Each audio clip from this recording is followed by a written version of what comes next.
So, I'm so pleased to meet you, even though we can't meet in person right now. It's sort of an odd way to do an interview, but let's just get started. Let me look at your resume a moment. Your resume shows that you are graduating from Calvin University Speech Pathology graduate program. Wow, that program has such a great reputation. Good for you. Let me see.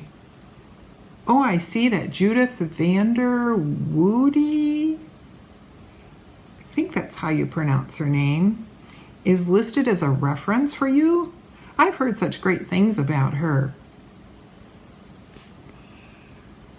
Well, I have a list of 10 questions that are designed to get to know you better.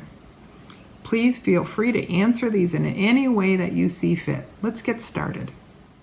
Would you describe yourself as a type A or a type B? Oh, you wanted this to be a video? Okay. I would say I'm probably a type B. Oh, definitely type A. Type A. I am definitely type A. Type B. Definitely type A. Type A. Definitely type A. My friends and family would say I'm type A, but compared to my classmates, I really think I'm more of a type B. I used to think I was type A until I started this program. This program has made me a type A. I'm both. It just depends on the day. Type B. I'm very type A. Type A, definitely. I'd say I'm somewhere in the middle. Type A. That's a tough one. Type A. Type B. If there's type AA, that'd be me. I think it depends on the day. I thought I was type A, and then I entered this program and realized I'm type B. I would definitely say I'm type A. I'm totally type B. Type B, baby. Type A. Type B, wing, type A. Can our personalities really be limited to 2 categories? I would say that I'm type B, but this program has definitely helped me come in touch with my inner type A. So I've written out a list of the top 10 reasons why I'm type B, and they are in alphabetical order. What unique skill do you have that will help you in your field? Next level swallowing therapy.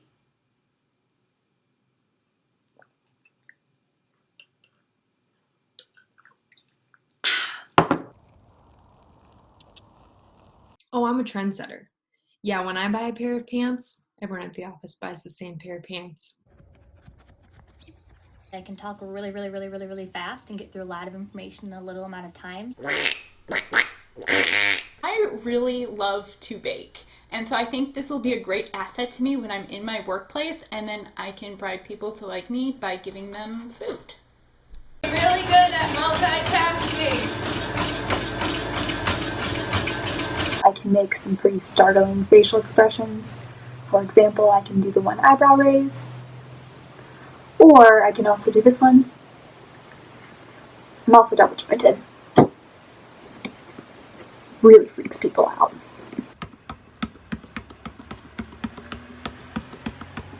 I can find BuzzFeed quizzes for any topic. So do you want to know which Disney princess you are? No problem. There's a quiz for that. I'll send you the link right now. I could eat Chick-fil-A every single day.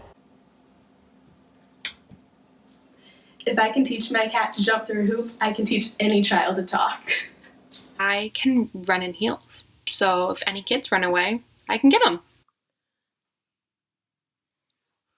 I'm really good with words and really good with language. You might even say it's pun-believable. All the snacking. Do you want some pumpkin seeds?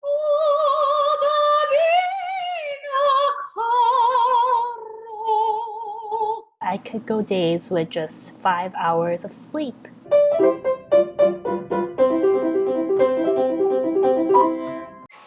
I lure people into a false sense of security because I'm really quiet, and then I shock them with my killer knowledge and secret sassiness. When all around my sky is falling, and fear and doubt run deep in my heart. I know the lyrics to almost every single Disney song. Don't believe me? Ask the dishes. I can sew masks for myself and anyone I work with.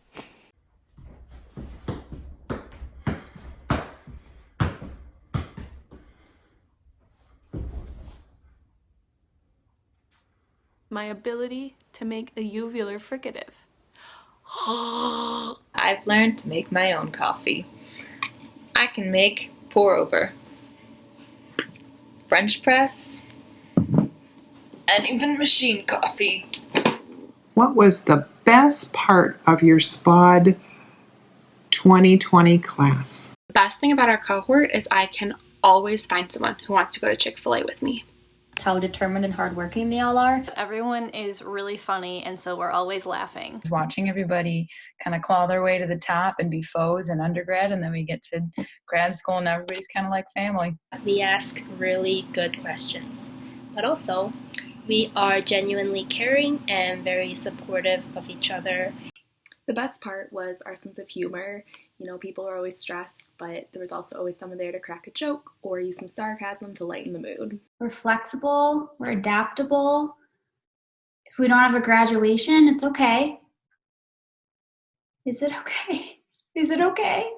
I think it's pretty cool that our class is the only one to graduate from both Calvin College and Calvin University. So many people were accepting of me as a non-traditional student and really embraced me as part of the group. And thank you for that. Tell me about the most memorable client experience that you've had. I'll just give you a quick demonstration.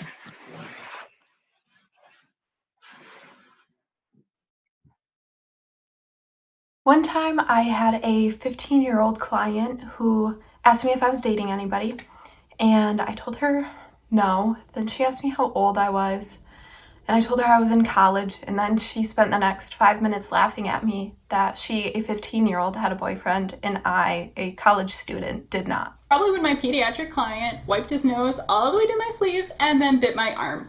But don't worry, I think I've washed the sweater since then. I lost a kindergartner running around the school, and it took at least 5 adults to catch him. Hey, buddy, you can't run around with the marker, okay? Buddy, we cannot run around with the marker. Marker all over the kid's face when the mom came to pick him up. One time, a 2-year-old client threw a chair at me. One of my pediatric patients peed all over me during a session. Once I accidentally bit my client's finger. What? It wasn't my fault. She stuck it in there. She was a little scared of me after that, though. So I was doing a video swallow study with a male patient who was in a hospital gown, and he kept complaining about his knee, so I helped him to bend his knee up, and suddenly we heard a loud shout coming from the next room over. Turns out we had accidentally flashed the whole room that was watching us. This one's a little more difficult. What are your weaknesses? Haha, that's a trick question because all of our weaknesses can be turned into strengths. You really don't want to see me in the morning before I've had my coffee. Laughing in awkward situations. I need Starbucks or coffee at all times of the day. I just tend to work best in quiet environments. So if it's too busy or... I'm supposed to be a bilingual speech path and I can't roll my R's. I love food. As Michael Scott put it, I work too hard. I love Chinese food. I care too much. I love to sleep. And sometimes I am too invested into my job. Speechies don't have any weaknesses. Procrastinating. You won't believe all the stuff I have to do after I submit this video. It's really hard for me to let little kids win against me during therapy games. Give an example of how you've handled one of your most challenging professional experiences. My patient was convinced that I was his best friend's sister, so I changed my name for a week. One thing I've had a hard time with is finding the will to change out of pajamas for teletherapy. So I settled and wore pajama pants and put on a nice shirt. I'm wearing pajama pants right now. Do you want to see? Whoops. I'd say I handled it how most professional people handle it. You know, some deep breathing in and out, and then later on go scream in your car. I had to come back and recover from accidentally flipping off a 3-year-old in front of her mother. I've learned never to count down like this. 3, 2, 1. When I had a client who was just 2, but he was really sick, and it was really hard to get him in a place where he could do therapy, and he kept coughing and coughing, and he actually ended up coughing so hard that he threw up on me. One of my clients just kept crying in our sessions, so one time I just let him climb into the fort he had built. I turned off the lights and we just did therapy in the dark. You know, when you're working back-to-back sessions, you don't have much time for bathroom breaks. So, but I've adapted and I've become very speedy. Oh, will you just excuse me for a minute? Thanks.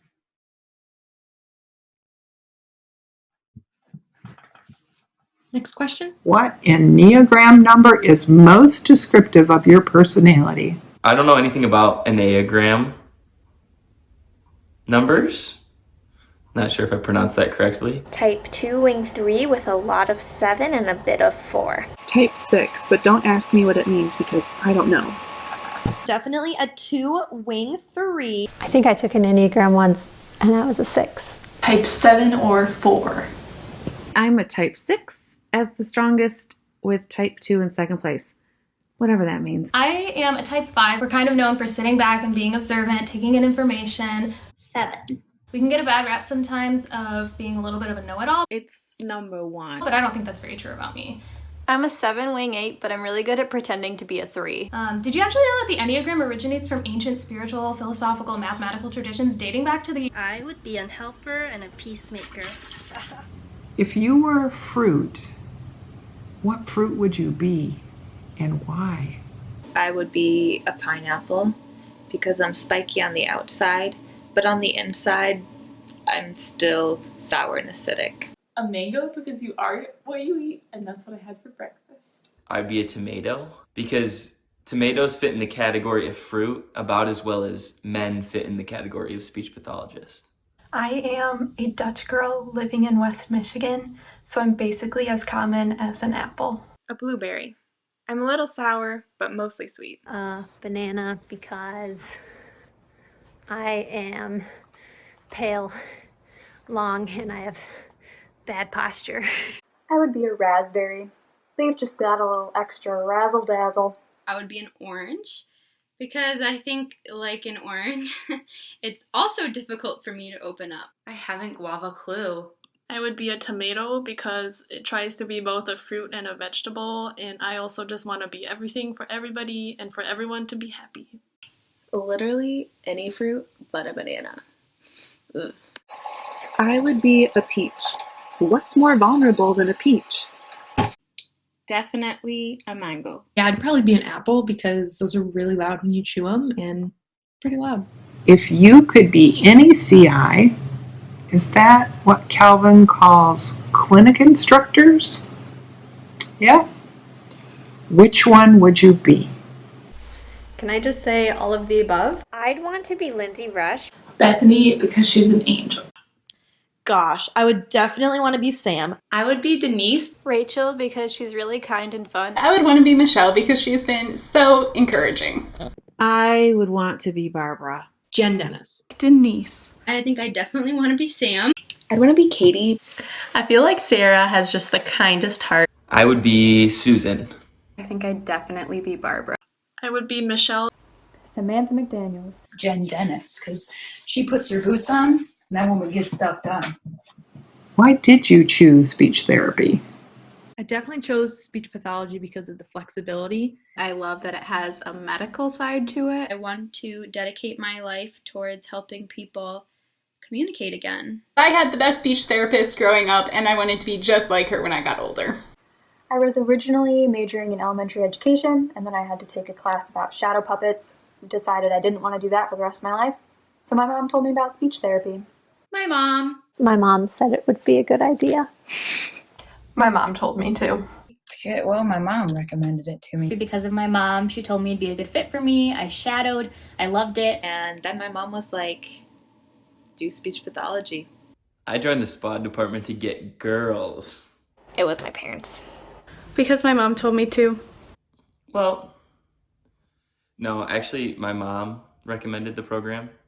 My mom got me a job at her peds outpatient clinic, and I think they just brainwashed me. Because of my mom. My sister is actually a speech pathologist, and so when she started taking classes, Mother knows best.